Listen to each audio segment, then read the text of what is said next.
ഈശോമിശിഹായ്ക്ക് സ്തുതിയായിരിക്കട്ടെ. പ്രിയമുള്ള സഹോദരങ്ങളെ, കഴിഞ്ഞ കുറേ വീഡിയോകളിലൂടെ ആരാണ് ഒരു പുരോഹിതൻ, എവിടെയാണ് ഒരു പൗരോഹിത്യവും ഒരു സാധാ വിശ്വാസിയും തമ്മിലുള്ള വ്യത്യാസം എന്നുള്ളതിനെക്കുറിച്ച്, അതായത് എല്ലാവരും രാജകീയ പുരോഹിത ഗണമാണ്, മാമോദീസ സ്വീകരിച്ച എല്ലാവരും ദൈവത്തിൻ്റെ ജനതയാണ് എന്നുള്ള കാര്യങ്ങളെക്കുറിച്ച് നമ്മൾ കഴിഞ്ഞ പല വീഡിയോകളിലൂടെ, പ്രത്യേകമായിട്ട് ചില ബിഷപ്പന്മാരുടെ ഓഡിയോ വീഡിയോയിലൂടെ തന്നെ നമ്മൾ ഈ കാര്യത്തെക്കുറിച്ച് മനസ്സിലാക്കുകയും സഭയുടെ ഔദ്യോഗിക പ്രബോധനങ്ങളും അതുപോലെ സഭാവിജ്ഞാനീയം എന്ന പുസ്തകങ്ങളിൽ നിന്നൊക്കെ നമ്മൾ പരിശോധിക്കുകയുണ്ടായി. ഇവിടെയെല്ലാം ഒരു സാധാ വിശ്വാസിയെയും ഒരു പുരോഹിതനെയും തമ്മിൽ വേർതിരിക്കുന്നത് പലപ്പോഴും വേഷവിധാനങ്ങളാണ്.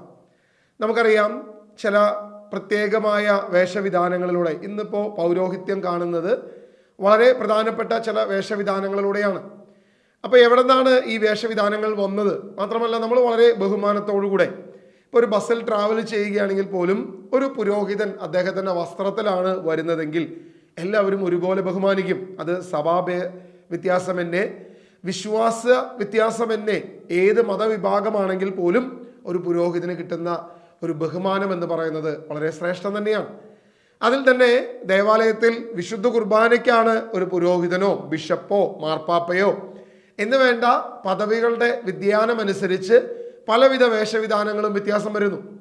നമ്മളുടെ എല്ലാം ഒരു പ്രധാനപ്പെട്ട ചിന്ത ഇങ്ങനെയാണ്: തോമാസ് ലീഹ 2000 വർഷം മുൻപ് വരുമ്പോൾ അദ്ദേഹം ഈ പറയുന്ന പൗരോഹിത്യ വസ്ത്രത്തിലായിരിക്കാം ഒരുപക്ഷെ വന്നത്. ഇന്ന് നമ്മൾ കാണുന്ന ഇത്രയും മോടിയൊന്നും ഇല്ലെങ്കിലും ഒരു പരിധിവരെ ഒരു പൗരോഹിത്യ വസ്ത്രത്തിലായിരിക്കാം വന്നത്. അപ്പോൾ അങ്ങനെയുള്ള ഒരു ചിന്ത നമ്മുടെ ഉള്ളിലുള്ളത് കൊണ്ട് തന്നെ അതിനെക്കുറിച്ച് ഞാനൊരു അന്വേഷണം നടത്തി. അപ്പോൾ നമുക്ക് വളരെ തോമാസ് ലീഹ ഉപയോഗിച്ചിരുന്ന ചില വസ്ത്രങ്ങളെക്കുറിച്ച്, അതെങ്ങനെയായിരുന്നു എന്നുള്ളതിനെ കുറിച്ച് വ്യക്തമായി ചില തെളിവുകൾ നമുക്ക് ലഭിക്കുകയുണ്ടായി. അതിനെക്കുറിച്ച് സഭാവിജ്ഞാനീയം എന്ന പുസ്തകത്തിൽ നമ്മൾ വായിക്കുന്ന, കാരണം എൻ്റെ അഭിപ്രായത്തിനല്ല ഇത്തരം കാര്യങ്ങളിൽ, ഏതൊരു വിശ്വാസപരമായ കാര്യങ്ങളാകട്ടെ ഏതൊരു കാര്യമാകട്ടെ സഭയുടെ ചരിത്രങ്ങളുണ്ട്. ആ ചരിത്രങ്ങളെക്കുറിച്ച് വ്യക്തമായി പഠനം നടത്തി തിരുസഭാ ചരിത്രവും ഭാരതസഭാ ചരിത്രവും ഇതെല്ലാം എഴുതിയിരിക്കുന്ന ഫാദർ സേവ്യർ കൂടപ്പുഴ അച്ഛൻ്റെ സഭാവിജ്ഞാനീയം എന്ന ഈ പുസ്തകത്തിന് ഒട്ടനവധി പ്രത്യേകതകളുണ്ട്. ഞാൻ അതിനെക്കുറിച്ച് കഴിഞ്ഞ ദിവസങ്ങളിൽ നമ്മളൊരു പുസ്തകം എന്നുള്ളതിനുപരി അനേക പഠനങ്ങളുടെ ചരിത്രങ്ങളുടെ താളുകളാണ് നമ്മൾ വായിച്ചു പോകുന്നത്. അപ്പം ചരിത്രങ്ങൾക്ക് അത് കൃത്യമായ തെളിവുകളുടെ അടിസ്ഥാനപ്പെടുത്തിയാണ് പല ചരിത്രങ്ങളും എഴുതപ്പെട്ടത്. നമ്മളിതിൻ്റെ 72ാമത്തെ പേജിലൂടെ നമ്മൾ വായിച്ചു തുടങ്ങുകയാണെങ്കിൽ, മാർപ്പാപ്പമാർ രാഷ്ട്ര തലവന്മാരായതോടുകൂടെ പാശ്ചാത്യ സഭാ നേതൃത്വ രംഗത്ത് പ്രത്യാഘാതങ്ങളുണ്ടായി. ആത്മീയ ആചാര്യൻ എന്ന പദവിയേക്കാൾ രാഷ്ട്രത്തലവൻ എന്ന സ്ഥാനത്തിനായി മുൻതൂക്കം. പാശ്ചാത്യ സഭയുടെ പാത്രിയാർക്കീസ് എന്ന സ്ഥാനത്തേക്കാൾ സഭയുടെയും രാഷ്ട്രത്തിൻ്റെയും അധിപൻ എന്ന പദവി ശ്രദ്ധ ആകർഷിച്ചു. അതായത് ഒരു മധ്യകാലഘട്ടത്തിൽ വന്ന ഒരു പ്രധാനപ്പെട്ട വിഷയമായിരുന്നു ഇത്. മാർപ്പാപ്പമാർ തന്നെയാണ് ആ രാഷ്ട്രത്തിൻ്റെ തലവൻ. അതായത് ഇന്നിപ്പോൾ ഇന്ത്യയുടെ രാഷ്ട്രപിതാവ് അറിയപ്പെടുന്ന എന്ന പോലെ തന്നെ ഒരു പ്രധാനമന്ത്രിയുടെ ആ രാജ്യത്വത്തിൻ്റെ അവസ്ഥയിൽ അല്ലെങ്കിൽ അധികാരത്തിൻ്റെ പദവികൾ പോലെ തന്നെ ഒരു മാർപ്പാപ്പ ആ രാഷ്ട്രത്തിൻ്റെ തലവൻ കൂടിയാകുമ്പോഴുണ്ടാകുന്ന ചില പ്രധാനപ്പെട്ട പ്രശ്നങ്ങൾ കൂടെയാണ് ഈ പുസ്തകം ചർച്ചയ്ക്ക് വച്ചിരിക്കുന്നത്. യൂറോപ്പിലെ അന്നത്തെ പശ്ചാത്തലം ഈ സ്ഥാന ഔന്നത്യത്തിന് അനുകൂലവും ക്രിസ്തുമതം അവിടുത്തെ ഔദ്യോഗിക മതവുമായിരുന്നതിനാൽ ക്രൈസ്തവ രാജാക്കന്മാർ പാപ്പാസ്ഥാനത്തിന് മതപരവും രാഷ്ട്രീയവുമായ പ്രത്യേക പ്രാധാന്യം നൽകുകയും ചെയ്തു. ഇതേ തുടർന്ന് പാപ്പാസ്ഥാനം അനർഹർക്കും, അതായത് അർഹതയില്ലാത്തവർക്കും വളരെ ആകർഷകമായി തോന്നി. തന്മൂലം ഈ പദവി കൈയടക്കാനുള്ള നീക്കങ്ങളും തുടങ്ങി സംഘർഷങ്ങളും സംഘടനകളും നിറഞ്ഞ ചരിത്രമാണ് തുടർന്നു വരുന്നത്. അതായത് ഒരു കാലഘട്ടത്തിൽ മാർപ്പാപ്പയായിട്ട് നമ്മൾ ഏറ്റവും ശ്രേഷ്ഠമായ പദവിയായി ഇന്ന് അഭിമാനത്തോടെ പറയുന്ന ഈ പദവിക്ക് വേണ്ടി സംഘടനകളും പദവി കൈയടക്കാൻ വേണ്ടി അനർഹരായ ആളുകൾ ഇതിനുവേണ്ടി പോരാടിയ വിഷയങ്ങളെക്കുറിച്ചുമെല്ലാമാണ് ഈ പുസ്തകം താഴോട്ട് പറഞ്ഞു വയ്ക്കുന്നത്. ദൈവജനത്തിന് ആത്മീയ നേതൃത്വം നൽകുന്നതിനേക്കാൾ അധികാരവും പ്രൗഢിയും സമ്പത്തും സ്ഥാനമാനങ്ങളും സ്വന്തമാക്കുകയും നിലനിർത്തുകയും ചെയ്യുന്നതിലായി നേതൃത്വത്തിൻ്റെ ശ്രദ്ധ. മാർപ്പാപ്പമാരെ സ്ഥാനഭ്രഷ്ടരാക്കുന്നതിനും സ്വന്തം ആളുകളെ തൽസ്ഥാനത്ത് പ്രതിഷ്ഠിക്കുന്നതിനുമായുള്ള ശ്രമങ്ങൾ തുടർന്നു വന്നു. ഈ കാലഘട്ടത്തിലെ ഏറ്റവും പ്രധാനപ്പെട്ട ഒരു പ്രശ്നം, അതായത് അവരവരുടെ ഇഷ്ടത്തിന് ഇംഗിതത്തിന് ചേർന്നവരെ പിടിച്ച് മാർപ്പാപ്പമാരാക്കുകയും അതിനുവേണ്ടി പലരെയും സ്ഥാനം മാറ്റി പലരെയും സ്ഥാനത്തേക്ക് എത്തിക്കുന്ന ഇങ്ങനെ ചില ചരടുവലികൾ പുറകിൽ നടന്നതിനെ കുറിച്ച് ഈ പുസ്തകം പറഞ്ഞു വയ്ക്കുകയാണ്. രാജകീയ പദവികളും സഭാ അധികാരികളെ ആഡംബര ജീവിതത്തിലേക്ക് നയിച്ചു. കോൺസ്റ്റാന്റിനോപ്പിൾ ആസ്ഥാനമായി ഭരിച്ചിരുന്ന പൗരസ്ത്യ റോമൻ ചക്രവർത്തിക്ക് ബദലായി ഒരു ശക്തി രൂപം കൊള്ളുകയായിരുന്നു. പാപ്പാ സ്ഥാനത്തെയും പിന്തള്ളി വിശുദ്ധ റോമ സാമ്രാജ്യ ചക്രവർത്തിയായി, അതായത് ഹോളി റോമൻ എംപയറായി ചാർലിമെയിൻ ലയോ മൂന്നാമൻ പാപ്പ കിരീടമണിയിക്കേണ്ടി വന്നു. ഇവിടെ പറഞ്ഞു വരുന്നൊരു പ്രധാനപ്പെട്ട പ്രശ്നം, ഫ്രാൻസിലെ മേയറായിരുന്ന പേപ്പിൻ്റെ മകൻ ചാർലിമെയിൻ എന്ന് പറഞ്ഞൊരു വ്യക്തി പെപ്പിൻ്റെ സഹായത്തോടെ മാർപ്പാപ്പ പേപ്പൽ സ്റ്റേറ്റിൻ്റെ രാജാവായി. അതായത് അവിടെ ഉണ്ടായിരുന്ന ചാർലിമെയിൻ എന്ന് പറയുന്ന ഫ്രാൻസിലെ ഒരു മേയറുടെ മകൻ തന്നെ ഇവിടുത്തെ പോപ്പായി വരുന്ന അല്ലെങ്കിൽ രാജകീയ ചക്രവർത്തിയുടെ സ്ഥാനത്തൂടെ വരുന്ന ഒരു അവസ്ഥയെക്കുറിച്ചാണ് ഇവിടെ പറഞ്ഞു വയ്ക്കുന്നത്. മാത്രമല്ല സഭയെ സംരക്ഷിക്കാൻ ദാവീദിന്റെ സ്ഥാനം സ്വയം ഏറ്റെടുത്ത ചാർലമെയിൻ സഭയിലും രാഷ്ട്രത്തിലും നിർണായകമായ ശക്തിയായി മാറി. കൗൺസിലുകൾ വിളിച്ചുകൂട്ടി സഭയെ സംബന്ധിക്കുന്ന നിയമങ്ങൾ നിർമ്മിച്ചു. ഇതിനെ എതിർക്കാൻ മാർപ്പാപ്പമാർ അശക്തരായിരുന്നു. പല വിഷയങ്ങളിലും നമ്മൾ ചർച്ച ചെയ്തപ്പോൾ ഞാൻ സഭയ്ക്കെതിരാണ് സംസാരിക്കുന്നത്, മാത്രമല്ല സഭയുടെ സൂനകദോസുകളെ ഞാൻ എതിർക്കുന്നു, നിയമങ്ങളെ എതിർക്കുന്നു, പല കൗൺസിലുകളുടെയും തീരുമാനങ്ങളെ ഞാൻ എതിർക്കുന്നു എന്നുള്ളതായിരുന്നു പലരുടെയും പ്രധാനപ്പെട്ട ആയുധം. പ്രത്യേകിച്ച് ജിൻഡോ ബ്രദറൊക്കെ ആയിട്ട് സംസാരിച്ചപ്പോൾ അദ്ദേഹം ഉന്നയിച്ച ഒരു പ്രധാനപ്പെട്ട വിഷയം അതായിരുന്നു. പ്രിയമുള്ളവരെ, നമ്മൾ മനസ്സിലാക്കുക, ചില കൗൺസിലുകൾ വിളിച്ചു കൂട്ടിയതും സഭയെ സംബന്ധിക്കുന്ന നിയമങ്ങൾ നിർമ്മിക്കുകയും ചെയ്തതും ഇതിനെ എതിർക്കാൻ മറ്റ് മാർപ്പാപ്പമാർക്ക് പോലും കഴിയാതിരുന്ന ഒരു അവസ്ഥയും ഇവിടെ വ്യക്തമായി പറയുമ്പോൾ ഈ ചാർലിമെയിൻ എന്ന് പറയുന്നൊരു വ്യക്തി അദ്ദേഹത്തിൻ്റെ സ്വതന്ത്രമായ ഇഷ്ടത്തിനും ഇംഗിതത്തിനും വേണ്ടി കൗൺസിലുകൾ വിളിച്ചു കൂട്ടിയതിനെക്കുറിച്ചും അവിടെ ഉണ്ടാക്കിയ നിയമങ്ങളെക്കുറിച്ചുമെല്ലാം ഈ പുസ്തകം പച്ചയ്ക്ക് പറയുമ്പോൾ ഇത് മധ്യകാലഘട്ടത്തിൽ നടന്നെങ്കിൽ അതിനുശേഷം നടന്ന ഇതിലും ഭയപ്പെടുത്തുന്ന പല ചരിത്രങ്ങളും നമ്മുടെ ഇടയിലുണ്ട്. 4-ാം നൂറ്റാണ്ട് മുതൽ, അതായത് എഫേസ്യൂസ് സൂനകദോസും മുതൽ നമ്മൾ ഈ ചർച്ച തുടങ്ങിയതാ. എഫേസ്യൂസ് സൂനകദോസിൽ വന്ന വിഷയം പോലും വെറും രാഷ്ട്രീയ പശ്ചാത്തലമായിരുന്നു എന്ന് പറഞ്ഞു തുടങ്ങി ഇങ്ങോട്ട് വരുമ്പോൾ 10-ാം നൂറ്റാണ്ടിലും 11, 12 നൂറ്റാണ്ടിലുമൊക്കെ വന്ന വലിയ പ്രതിസന്ധികളെ കുറിച്ചാണ് നമ്മൾ ഇന്ന് വായിച്ചുകൊണ്ടിരിക്കുന്നത്. സഭാവിജ്ഞാനീയം അതിൻ്റെ 73-ാമത്തെ പേജിൽ ഫ്യൂഡലിസം എന്നൊരു ടൈറ്റിലുമായിട്ട് ബന്ധപ്പെട്ട് ചില വിഷയങ്ങൾ നമ്മളൊന്ന് വായിച്ചു പോവുകയാണ്. ചാർലിമെയിൻ്റെ കാലശേഷം സാമ്രാജ്യം ക്രമേണ പലതായി വിഭജിക്കപ്പെട്ടു. ഭൂവിഭാഗങ്ങൾ ചെറുകിട രാജാക്കന്മാരുടെയും പ്രഭുക്കന്മാരുടെയും കീഴിലായി.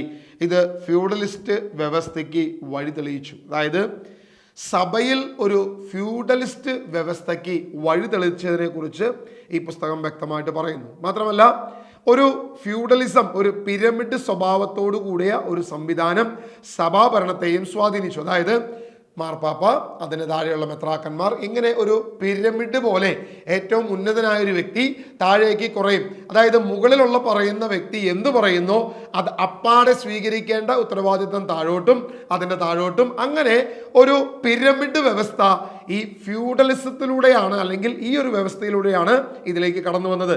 രൂപതകളും ഇടവകകളും ആശ്രമങ്ങളും ജന്മികളുടെ ഉടമസ്ഥതയിലായി. നമ്മളത് ആലോചിച്ച് നോക്കുക. അതായത് നമ്മൾ ഇന്ന് പറയുന്ന ശ്രേഷ്ഠമായ അങ്കമാലി, എറണാകുളം അതിരൂപത, ഇങ്ങനെയുള്ള രൂപതകൾ, ഇപ്പോൾ ഓരോ ഇടവകകൾ, അങ്ങനെ സഭകളുടെ ഓരോ വ്യത്യസ്തമായ രീതികളും ആശ്രമങ്ങളും എല്ലാം ഭൂ ഉടമകളുടെ, ജന്മികളുടെ ഉടമസ്ഥ അവകാശത്തിലായി. 9-10 നൂറ്റാണ്ടുകളിൽ ഫ്യൂഡലിസം വളരെ ശക്തമായിരുന്നു. സഭാ അധികാരികളും ഫ്യൂഡലിസ്റ്റ് വ്യവസ്ഥയുടെ ഭാഗമായി മാറി. നമ്മളൊന്ന് ചിന്തിച്ചു നോക്കുക.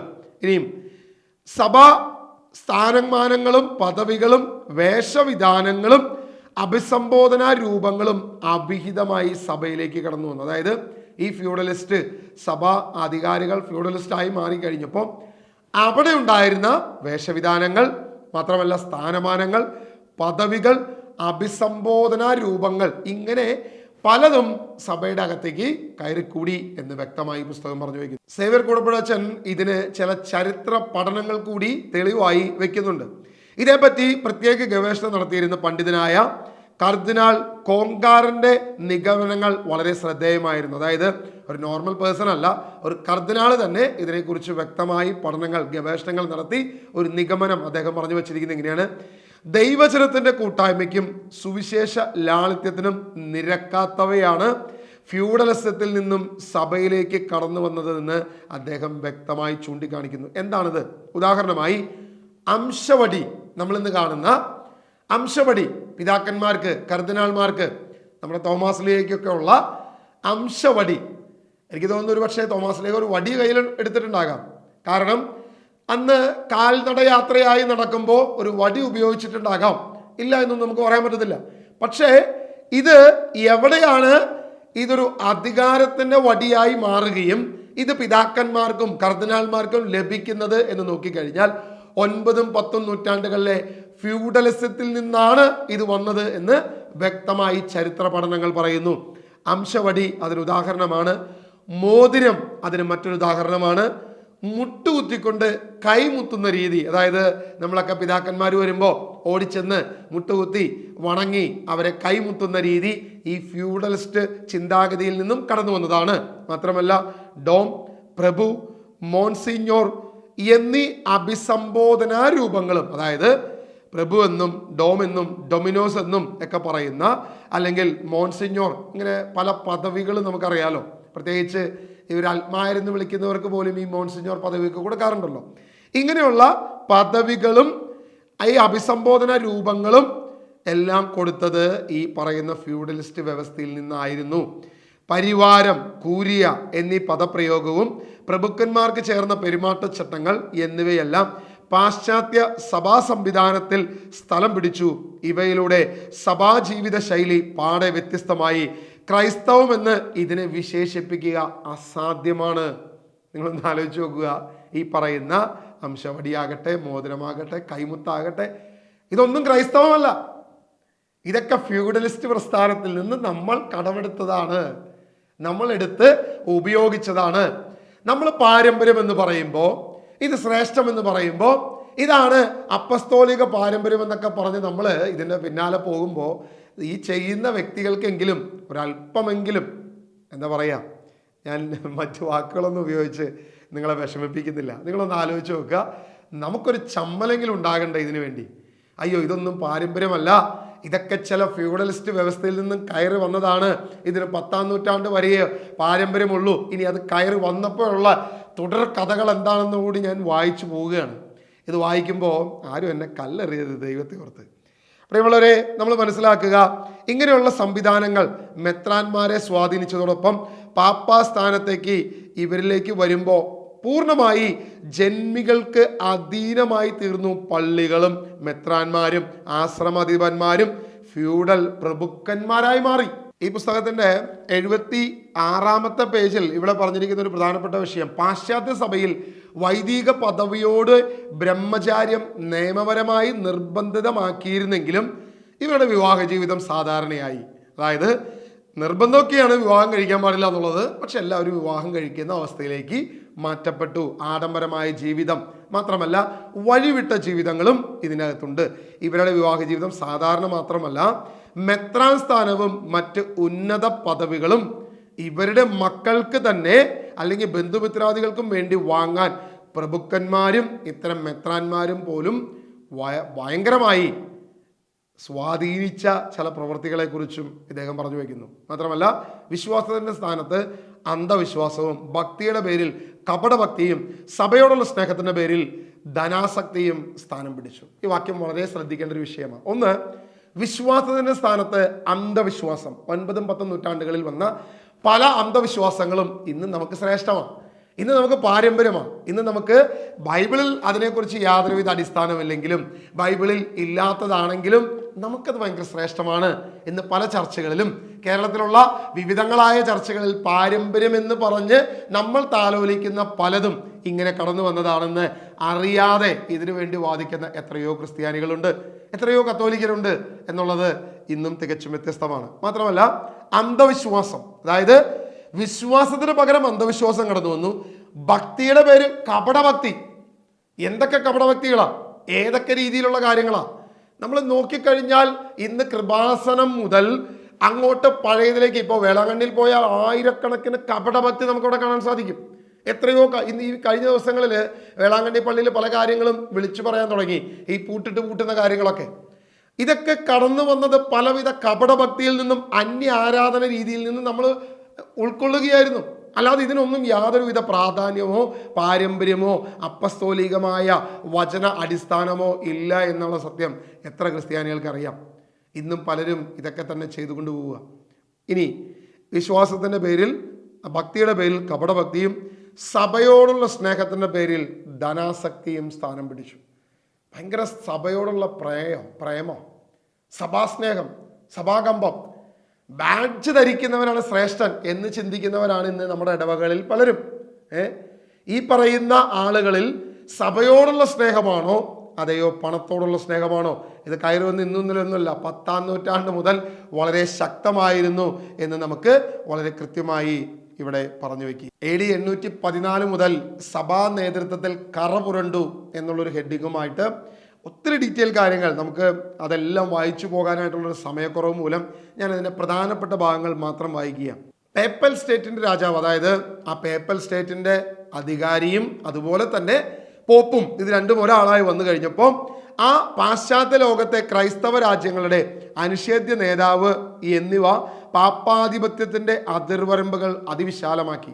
രണ്ട് അധികാരങ്ങളും ഒരുമിച്ച് വന്നപ്പോൾ ഇത് ഭയങ്കര വിശാലമായ രീതിയിലേക്ക് ഇത് മാറ്റപ്പെട്ടു. റോമ ചക്രവർത്തിമാരുടെ ജീവിതശൈലി, അതായത് ഒരു പാപ്പയ്ക്ക് റോമ ചക്രവർത്തി എങ്ങനെയായിരുന്നോ അതേ ജീവിതശൈലി സ്വന്തമായി കടമെടുക്കുകയും അതിൻ്റെ അഭിസംബോധന രൂപങ്ങൾ, വേഷവിധാനങ്ങൾ ഇവയെല്ലാം കടമെടുത്തത് ചക്രവർത്തിമാരുടെ ഈ പറയുന്ന ഫ്യൂഡലിസ്റ്റ് ചിന്താഗതികളും ചക്രവർത്തിമാരുടെ സുഖലോത്ഭതയും ഇതിൽ നിന്ന് കടന്നു വന്ന പ്രധാനപ്പെട്ടതാണ് വേഷവിധാനങ്ങളും. അതിൽ പ്രധാനമായി കിരീടം. ഒരു വിവാഹം നടക്കുമ്പോൾ ഏറ്റവും പ്രധാനപ്പെട്ട വിഷയമാണല്ലോ, മെത്രാനെ കൊണ്ടുവന്ന് വിവാഹം നടത്തണം. 3 കുഞ്ഞുങ്ങൾ കൂടുതലുണ്ടെങ്കിൽ 4മതൊരു കുഞ്ഞ് ജനിച്ചു കഴിഞ്ഞാൽ അവിടെ മാമോദീസ മുക്കാൻ മെത്രാൻ വരും. അപ്പോൾ മെത്രാൻ വന്നു കഴിഞ്ഞാൽ മെത്രാൻ്റെ കയ്യിൽ അംശവടി ഉണ്ടാകും, അരയിൽ ഒരു അരപ്പട്ട ഉണ്ടാകും, തലയിൽ ഒരു കിരീടം ഉണ്ടാകും. അങ്ങനെ പ്രൗഢിയോടുകൂടെ നിന്ന് മാമോദീസ മുക്കുമ്പോൾ നമുക്ക് ഭയങ്കര സന്തോഷമാണ്. കാരണം ആ പ്രൗഢി നമ്മിലേക്കും കൂടെ ഇങ്ങനെ പകർന്നു വരും. പക്ഷേ ഈ പ്രൗഢി എവിടെ നിന്ന് വന്നു എന്ന് നമ്മളൊന്ന് ചിന്തിക്കണ്ടേ. ഈ പ്രൗഢി വന്നത് കിരീടം, ചുമന്ന പുറംകുപ്പായം, ചുമന്ന ഷൂസ്, 3 നിലയുള്ള കിരീടം, ഇതെല്ലാം കടന്നു വന്നത്, ഈ വേഷവിധാനങ്ങളെല്ലാം ചക്രവർത്തിമാരിൽ നിന്നും കടമെടുത്ത് ഈ ഒരു കാര്യമായിരുന്നു എന്ന് വ്യക്തമായിട്ട് അത് വീണ്ടും പറയുക. സഭയുടെ കർദിനാൾമാർ ഉൾപ്പെടുന്ന സെനറ്റ് സംവിധാനം, ഭരണകേന്ദ്രത്തിന് കൂരിയ എന്നുള്ള പദപ്രയോഗം, അകമ്പടി, പെരുമാറ്റച്ചട്ടം മുതലായവയെല്ലാം ഇക്കൂട്ടത്തിൽപ്പെടുന്നു. വിശുദ്ധനായ ബെർണാഡ് എവൂജിയൻ മൂന്നാമൻ 1145 മുതൽ 1153 വരെ പാപ്പാക്ക് ഒരു പ്രവാചകന്റെ ധർമ്മരോക്ഷത്തോടെ എഴുതിയ കത്തിൽ മാർപ്പാപ്പയുടെ വേഷവിധാനങ്ങളും ആഭരണങ്ങളും വെളുത്ത കുതിരപ്പുറത്തുള്ള സഞ്ചാരവും പട്ടാളക്കാരുടെയും പരിചരക്കാരുടെയും മറ്റും അകമ്പടിയും കണ്ടാൽ അദ്ദേഹം പത്രോസിന്റെ പിൻഗാമിയല്ല, റോമൻ ചക്രവർത്തിയായിരുന്നു, കോൺസ്റ്റന്റൈൻ്റെ പിൻഗാമിയാണ്, റോമൻ ചക്രവർത്തിയായിരുന്ന കോൺസ്റ്റന്റൈൻ്റെ പിൻഗാമിയാണ് എന്നും തോന്നുമെന്ന് അപലപിച്ചിരുന്ന ഒരു വിശുദ്ധനായ ബെർണാഡ് എവൂജിയൻ മൂന്നാമൻ. ഇദ്ദേഹം വളരെ വ്യക്തമായി അദ്ദേഹത്തിൻ്റെ ലെറ്ററിൽ പറഞ്ഞിരിക്കുകയാണ്, യഥാർത്ഥത്തിൽ പാപ്പ ആരുടെ പിൻഗാമിയാണ്? കോൺസ്റ്റന്റൈൻ ചക്രവർത്തിമാരുടെയോ റോമൻ ചക്രവർത്തിമാരുടെയോ പിൻഗാമിയാണോ, അതെയോ മാർപ്പാപ്പ പത്രോസിന്റെ പിൻഗാമിയോ, അതായത് അപ്പസ്തോലിക പാരമ്പര്യമോ ഏതാണ് എന്ന് വിശുദ്ധർക്ക് പോലും സംശയം ഉണ്ടാകുന്ന തരത്തിൽ അത്രത്തോളം അപഹാസ്യമാകുന്ന രീതിയിൽ ഇവരെന്ത് ചെയ്തു? ഇത്തരം വേഷവിധാനങ്ങളും ഇത്തരം രീതികളും അവർ ഫോളോ അപ്പ് ചെയ്തു എന്ന് വ്യക്തമായി ചരിത്രങ്ങൾ നമ്മുടെ മുൻപിൽ കൃത്യമായി തെളിയും. ഇതേ പുസ്തകത്തിൽ തന്നെ അതിൻ്റെ 103-ാമത്തെ പേജിൽ ഈ മാർപ്പാപ്പമാരുടെ അല്ലെങ്കിൽ മെത്രാന്മാരുടെ ആഡംബരമായ ജീവിതത്തെക്കുറിച്ച് വ്യക്തമായി ചില കാര്യങ്ങൾ കൂടെ പറയുന്നു. സ്വന്തം പ്രതാപം പ്രകടിപ്പിക്കാൻ മെത്രാന്മാർ പരസ്പരം മത്സരിച്ചിരുന്നു. അതിൻ്റെ ചില ഉദാഹരണങ്ങൾ യാഥാർത്ഥ്യം വെളിപ്പെടുത്തുന്നു. 1179 മൂന്നാം ലാറ്റിൻ കൗൺസിലിൽ സംബന്ധിച്ചിരുന്ന മെത്രാന്മാരുടെ അനുചര വൃന്ദത്തിൽ ശരാശരി 25 പേരുണ്ടായിരുന്നു. അതായത് ഒരാളെ സേവിക്കാൻ വേണ്ടി 25-ലധികം പേരായിരുന്നു ഒരാളുടെ പിന്നാലെ വന്നിരുന്നത്. ഇനി കൗൺസിൽ മെൻസസിലെ ആർച്ച് ബിഷപ്പിന് 452 പേരും സാൽബർഗിലെ ആർച്ച് ബിഷപ്പിന് 260, ട്രെൻഡ് കൗൺസിലിൽ കർദിനാൾ എർക്കോ ഗോർണസായ്ക്ക് 160, കർദിനാൾ അലക്സാണ്ടർ ഫെർണോദയ്ക്ക് 360 പേരും പരിചാരകരായി ഉണ്ടായിരുന്നു. ദൈവരാജ്യത്തേക്കാൾ സഭാ നേതൃത്വത്തിൻ്റെ പ്രൗഢിക്കും പ്രതാപത്തിനും മുൻഗണന കൊടുക്കുമ്പോൾ ആത്മീയമായി സഭ അധപതിക്കുന്നു. സഭ ചില നേതാക്കന്മാർ ഭരിക്കുന്ന വെറുമൊരു സംഘടനയായി തരം താഴ്ന്നു. എൻ്റെ പൊന്ന് സുഹൃത്തുക്കളെ, ഇതെൻ്റെ അഭിപ്രായമല്ല. സേവ്യർ കൂടപ്പുഴ അച്ഛൻ അദ്ദേഹത്തിൻ്റെ പുസ്തകം 103 പേജ് സഭാവിജ്ഞാനീയം, അതിൻ്റെ അകത്ത് തെളിവുകൾ സഹിതം എഴുതിയിരിക്കുന്ന കൃത്യമായ രേഖകളാണ്. അതായത് ഒരൊറ്റ കർദിനാളിന് 452 പരിചാരകന്മാർ ഉണ്ടായിരിക്കുക എന്ന് പറയുമ്പോൾ അതും 11-ാം നൂറ്റാണ്ടിൽ എത്രത്തോളം അപഹാസ്യമായിരുന്നു, അല്ലെങ്കിൽ എന്താണ് ഇതിൻ്റെ കാരണം? നമ്മൾ വിചാരിക്കുന്ന പോലെ അന്ന് വിവിധ രാജ്യങ്ങൾക്ക് വേണ്ടി ഓരോ പ്രതിനിധികളും ഇന്ന് കാണുന്ന പോലെ ഓരോ സ്ഥലത്തേക്ക് ഓരോ വ്യക്തികളെ ഭരമേൽപ്പിച്ചപ്പോൾ ഒരു മന്ത്രിക്ക് കുറെ PA-മാരുള്ള പോലെയല്ലത്. പരിചാരകമാർ, അതായത് ഒരു രാജാവിന് വേണ്ടുന്ന എല്ലാ രീതിയിലുമുള്ള സമ്പത്തിനെ ദൂർത്തടിക്കുന്ന രീതിയിൽ ഇന്ന് ബെൻസിലൊക്കെ പോകുന്ന ചില ഭാവന്മാരെ പോലെ, അല്ലെങ്കിൽ അതിനേക്കാൾ ഉന്നതമായ അവരുടെ സ്വന്തം അധ്വാനത്തിന്റെ ഫലമല്ല എന്ന് കൂടി ഓർക്കണം. ഓരോ ഇടവകകളും ഓരോ രൂപതകളും അവിടെ നിന്ന് കിട്ടുന്ന പിരിവുകളും ഇതെല്ലാം കൂട്ടിവെച്ച് സ്വന്തം പ്രൗഢിയെ തെളിയിച്ചു കൊണ്ടിരുന്ന മാർപ്പാപ്പമാരെ, മെത്രാന്മാരെ ഒക്കെ കാണുമ്പോൾ നമുക്കൊരു കാര്യം മനസ്സിലാകും. തോമാസ് ലീഹ പാവം കർത്താവിൻ്റെ സുവിശേഷവുമായിട്ട് ഈ കേരളത്തിലോട്ട് വന്നിട്ടുണ്ടെങ്കിൽ കൃത്യമായി ആ കാര്യത്തിന് സഭയിൽ തെളിവുകൾ ഉണ്ടായിരുന്നു എന്നാണ് പറഞ്ഞു വെക്കുന്നത്. പക്ഷേ 16-ാം നൂറ്റാണ്ടിലോടുകൂടെ ഈ പോർച്ചുഗീസുകാരുടെ പറങ്കികളുടെ വരവോടുകൂടെ ഇവിടെ ഉണ്ടായിരുന്ന പല ചരിത്രരേഖകളും കാറ്റിൽ പാറിച്ചു, അഗ്നിക്കിരയാക്കി. ഇതിനെക്കുറിച്ച് സേവ്യർ കൂടപ്പുഴ അച്ഛൻ അദ്ദേഹത്തിൻ്റെ ഭാരത സഭാ ചരിത്രത്തിൽ വ്യക്തമായിട്ട് എഴുതിയിട്ടുണ്ട്. അനേക ഗ്രന്ഥച്ചുരുളുകൾ കൂട്ടിയിട്ട് കത്തിച്ച് നശിപ്പിച്ചു. കാരണം എന്താ? അവിടെ ചില ചരിത്രങ്ങൾ വ്യക്തമായി അംഗീകരിക്കേണ്ടി വരുമെന്നുള്ളത് കൊണ്ട് അങ്ങനെ വിലപിടിപ്പുള്ള ചില പുസ്തകങ്ങൾ ഇവിടെ നിന്ന് കൊണ്ടുപോവുകയും ബൈബിളിൻ്റെ 3-ാം നൂറ്റാണ്ടിലുണ്ടായിരുന്ന കൈയെഴുത്ത് പ്രതികൾ പോലും ഇവിടെ നിന്ന് സ്വന്തമാക്കി ലണ്ടനിലെത്തിക്കുകയും എന്നാൽ പോർച്ചുഗീസുകാരുടെ വരവോടുകൂടെ ഇവിടെ ഉണ്ടായിരുന്ന പല കാര്യങ്ങളും നശിപ്പിക്കുകയും ചെയ്തതായിട്ട് വ്യക്തമായിട്ട് തെളിവുകളോടെ ചരിത്ര താളുകളിൽ എഴുതി വച്ചിരിക്കുക.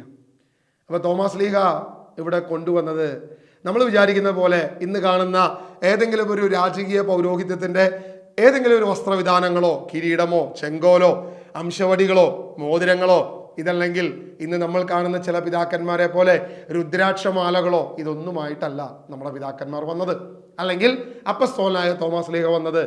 തനിക്ക് ഉടുത്തു മാറാനുള്ള 1-2 വസ്ത്രങ്ങൾ അതിനപ്പുറത്തോട്ടുണ്ട് എന്ന് ഞാൻ പ്രതീക്ഷിക്കുന്നില്ല. കാരണം അപ്പസ്തോലന്മാരെ വിട്ടപ്പോൾ 2 ഉടുപ്പുള്ളവൻ ഒന്നില്ലാത്തവന് കൊടുക്കട്ടെ എന്ന് പറഞ്ഞ പ്രബോധനവും, നീ കയ്യിൽ വെറും കൈയോട് പോകാനായിട്ട് പ്രബോധനവും, മാത്രമല്ല അത്യാവശ്യമല്ലാത്ത മറ്റൊന്നും ഉൾക്കൊള്ളിക്കാൻ കഴിയാതെ സുവിശേഷ പ്രഘോഷണത്തിന് പോകാനുള്ള ക്രിസ്തുവിൻ്റെ പ്രബോധനവും ഉൾക്കൊണ്ടുകൊണ്ട് അപ്പസ്തോലൻ വന്നപ്പോൾ ഇന്ന് നമ്മൾ കാണുന്ന ഒരു പൗരോഹിത്യ വസ്ത്രമോ ഒന്നും ഉണ്ടായിരിക്കാൻ സാധ്യതയില്ല എന്നുള്ളത് ചരിത്ര താളുകളിൽ പലതും പരിശോധിക്കുമ്പോൾ നമുക്ക് വ്യക്തമാകാം. മാത്രമല്ല ഇതെല്ലാം കടന്നു വന്ന നൂറ്റാണ്ടുകൾ, ഇന്ന് കാണുന്ന 10ഉം 11ഉം നൂറ്റാണ്ടുകളാണ് എന്ന് നമ്മൾ മനസ്സിലാക്കുമ്പോൾ അതോടുകൂടെ സഭയ്ക്കുണ്ടായിരുന്ന ഏറ്റവും വലിയ പ്രതികൂലങ്ങളും സഭയുടെ വിശ്വാസ തലത്തിലുണ്ടായിരുന്ന ഏറ്റവും വലിയ നാണക്കേടുകളും ഇതെല്ലാം നമ്മൾ മനസ്സിലാക്കുമ്പോൾ ഇന്ന് ഈ വേഷവിധാനങ്ങളുടെ പ്രാധാന്യവും അതിനെ നമ്മൾ കൊടുക്കുന്ന ബഹുമാനവും ഭയഭക്തിയും നമ്മളൊക്കെ ഒന്ന് ചിന്തിക്കേണ്ടതുണ്ട് എന്നുള്ളത് കൂടെ ഈ പുസ്തകത്തിൻ്റെ പശ്ചാത്തലത്തിലും അച്ഛൻ, അതായത് നമ്മൾ പരിശോധിക്കുമ്പോൾ ഈ പറയുന്ന കാര്യം എഴുതിയത് ഒരു ഫാദറാണ്. അദ്ദേഹവും ഇതേ പൗരോഹിത്യ വസ്ത്രങ്ങളൊക്കെ ഉപയോഗിച്ചു കൊണ്ടിരുന്ന റോമിൽ അദ്ദേഹത്തിൻ്റെ കാലയളവിൽ 3 മാർപ്പാപ്പമാരോടൊപ്പം സേവനം ചെയ്യുകയും 2-ാം വത്തിക്കാൻ സുനോദോസിൽ നേരിട്ട് പങ്കെടുക്കുകയും കൃത്യമായി ഇതിൻ്റെ രേഖകൾ കയ്യിൽ ഉള്ള ഒരു അദ്ദേഹമാണ് ഇതും കൂടെ പറഞ്ഞു വെക്കുന്നത് എന്ന് മനസ്സിലാക്കുമ്പോൾ നമ്മൾ ഇതിന് കൊടുക്കുന്ന അമിത പ്രാധാന്യം ഇനിയെങ്കിലും ഹൃദയത്തിൽ നിന്നും പോയില്ലെങ്കിൽ, അതായത് ഒരു വിശ്വാസിയെ ഒരു പുരോഹിതനിൽ നിന്നും വ്യത്യസ്തമാക്കുന്ന ഈ വേഷവിധാനങ്ങൾ ഇതെല്ലാം കണ്ട് ഭയന്ന് മുട്ടുകുത്തി കാൽക്കൽ വീണ് ആ വേഷവിധാനത്തിന് അമിതമായ പ്രാധാന്യം കൊടുത്ത് അവർ പറയുന്നത് അപ്പാടെ വിഴുങ്ങി വിശുദ്ധ ബൈബിളിലോ വിശ്വാസത്തിലോ അപ്പസ്തോലന്മാരുടെ പാരമ്പര്യത്തിലോ ഇല്ലാത്ത പലതിനെയും നമ്മൾ സ്വന്തമാക്കാൻ ശ്രമിക്കുമ്പോൾ, അതിനെ ശ്രേഷ്ഠമെന്ന് വിശ്വസിക്കുമ്പോൾ, അത് ശരിയെന്ന് വിശ്വസിക്കുമ്പോൾ, നാളെ ദൈവസന്നിധിയിൽ ചെല്ലുമ്പോൾ, ദൈവത്തിൻ്റെ സന്നിധിയിൽ അല്ലെങ്കിൽ നമ്മളൊക്കെ ചിന്തിക്കുന്ന പോലെ സ്വർഗത്തിൻ്റെ കവാടത്തിന് മുമ്പിൽ ചെല്ലുമ്പോൾ ഈ പറയുന്ന ഈ വേഷവിധാനക്കാരോ ഈ കിരീടം ധരിച്ചവരോ ഈ അംശവടി ധരിച്ചവരോ ഇവരാരും നമ്മളെ അകത്തോട്ട് തട്ടിവിടാൻ ഉണ്ടാകത്തില്ല.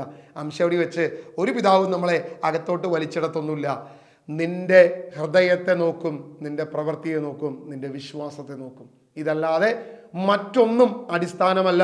വിശുദ്ധ ബൈബിൾ നമ്മുടെ കയ്യിലുള്ളപ്പോൾ, ഈ പാരമ്പര്യം നമ്മുടെ കയ്യിലുള്ളപ്പോൾ, ഈ അപ്പസ്തോല പാരമ്പര്യങ്ങൾക്ക് വ്യക്തമായ തെളിവുകൾ, അപ്പസ്തോല പ്രവൃത്തി ഒരു പ്രാവശ്യമെങ്കിലും വായിച്ചു കഴിഞ്ഞാൽ ഇതിൻ്റെ പല തെളിവുകളും നമുക്ക് കിട്ടും.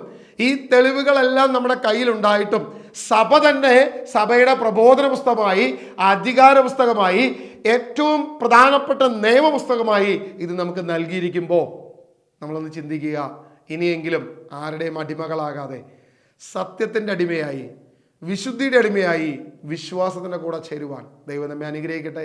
ദൈവത്തിൻ്റെ അനുഗ്രഹം നമ്മുടെ കൂടെ ഉണ്ടാകട്ടെ എന്ന് ഞാൻ പ്രാർത്ഥിക്കുന്നു. God bless you.